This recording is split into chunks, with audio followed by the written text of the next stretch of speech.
Hey everybody, it's me, Kristen. I just wanted to say hi. I'm doing better. My back is feeling better. It's not 100% yet, but it is feeling better. I think I pulled a muscle or I had a muscle spasm or something. I did make an appointment with the doctor, but I'm not sure if I'm going to go because it's mostly better, so I don't really want to go to the doctor. I don't like going to the doctor at all, so. um, anyway, I did make a video, but then it was just like me ranting about Trump and how awful he is. You guys probably don't want to hear that. I will just say shortly that he would be like worse than the.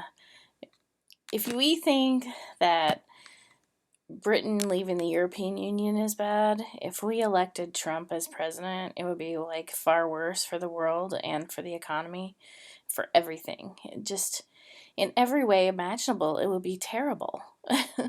So, I mean, people are like, yeah, Donald Trump's a businessman. He's a terrible businessman. Yes, he's made lots of money, but he had a lot of money to start with. And he swindles people out of their money, basically. He doesn't pay his contractors. He's being sued, and he has been sued a lot because he doesn't pay his contractors, and um, he may be facing RICO federal racketeering charges.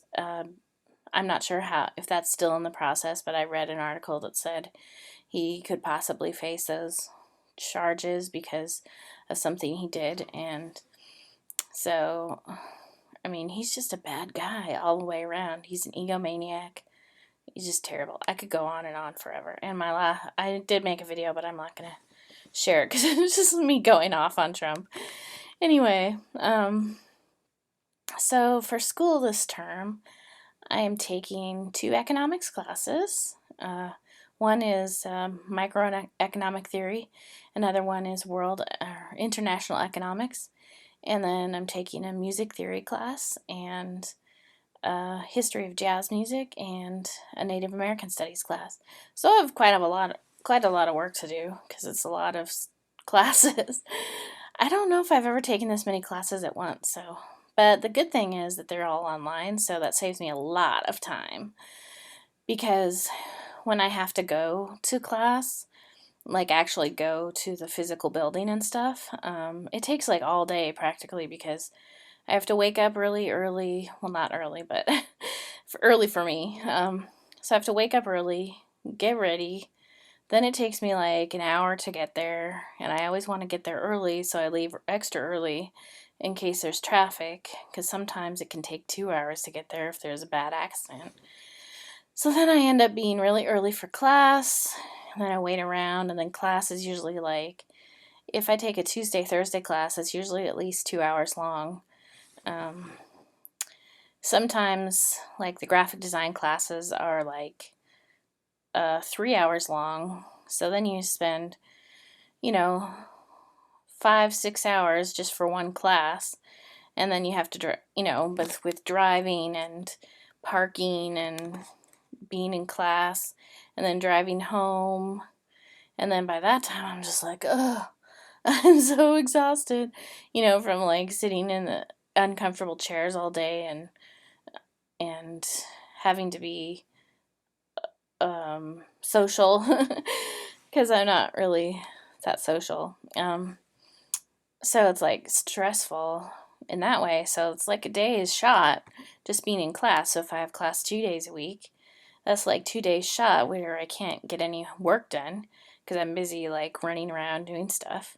Which I always found that like when in my first year of college when I went to Barnard, which is in New York City, it was like, oh my God, I spend so much time running around doing errands that I don't have time to do my homework. Like, um,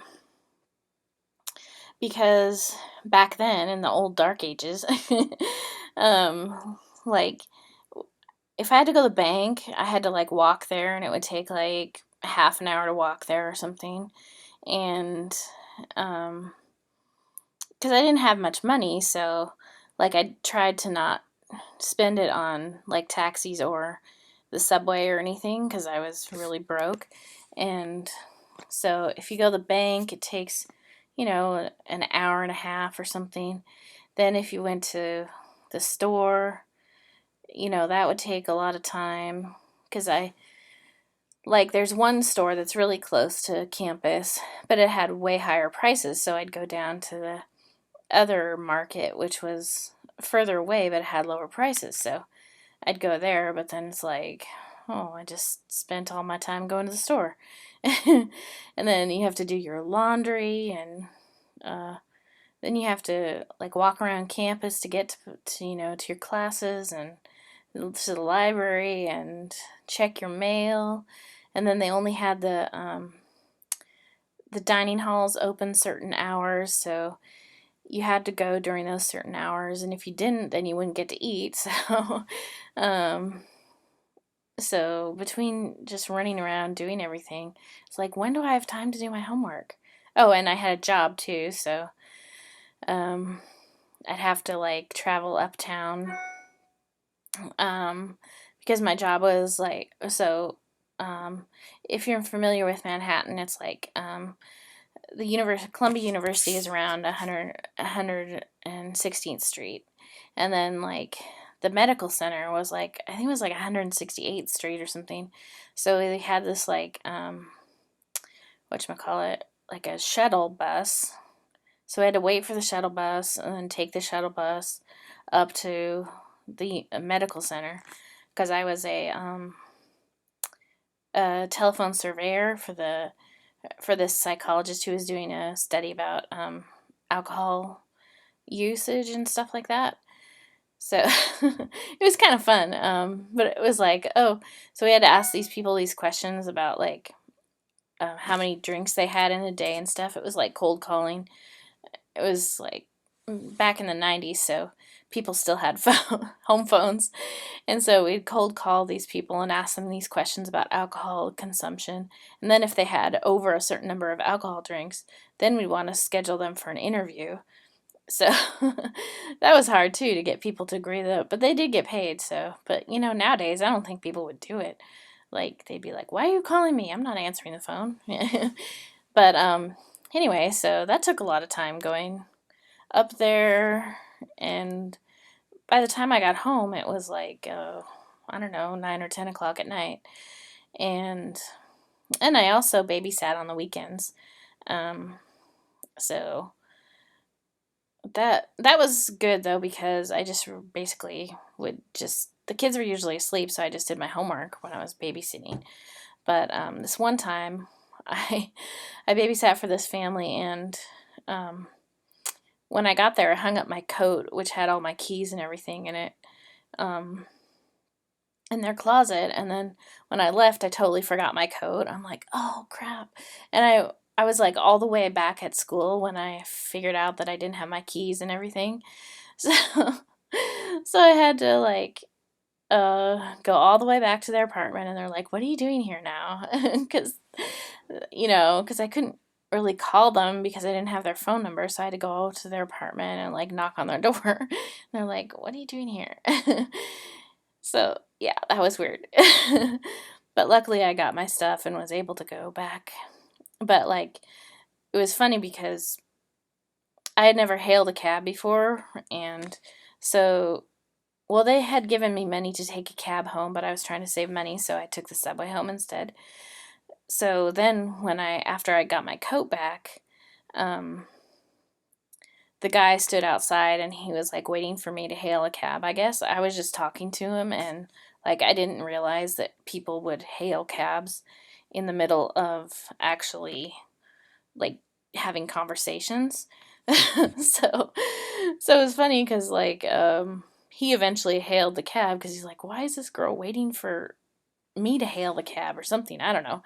He probably thought I was weird, but I didn't know that people like interrupted their conversations to hail cabs. So so he hailed a cab for me, and I went home. But yeah, so anyway, that took up time traveling around. Then I was also in the choir, so we had performances. And then I wrote for the newspaper for a little while, but then like this one time I wrote a story about they have these bartending like classes on campus that are not they're not like real classes. It's like a separate thing that students do to make money and stuff. And so I wrote an article about that, and the editor like totally uh, manipulated the article and made it sound like they were just getting drunk when they were doing this bartending academy. So I got really mad because the person who I interviewed got mad at me, of course, because it made it sound like they were just getting drunk, which it wasn't true. And yeah, the editor totally made everything up, and I'm just like, oh my god, this is awful. So I totally quit the newspaper after that. I was so pissed off.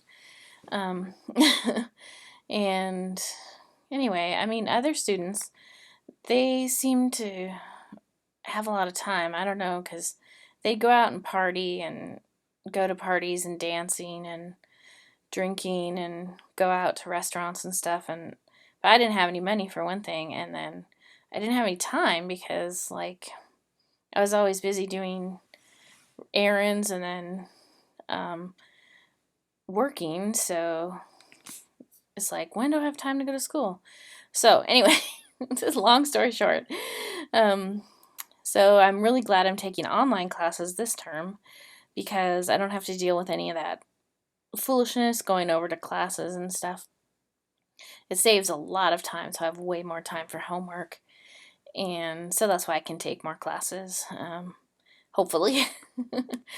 Anyway, that was a long rambling, blam, blah, blah, blah, blah. So that's a little bit of what's going on, and I hope you guys are having a good time.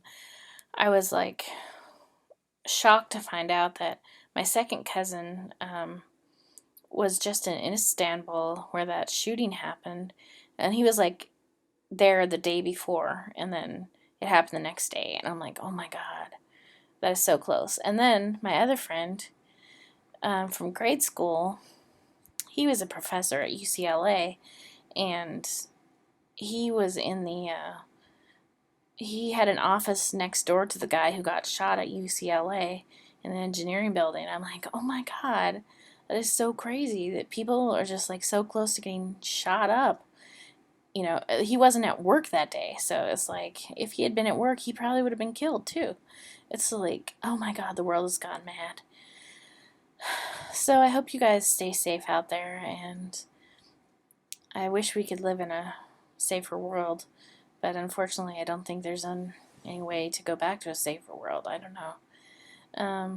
Anyway, so my second cousin and my friend are okay, and luckily, and I just hope there's no more close calls like that. Or I'm glad it was a close call and not worse, so that's good. So, anyway, I guess that's it for now, and I'll talk to you guys later. Have a good day, be safe, and be nice to each other. Okay, bye.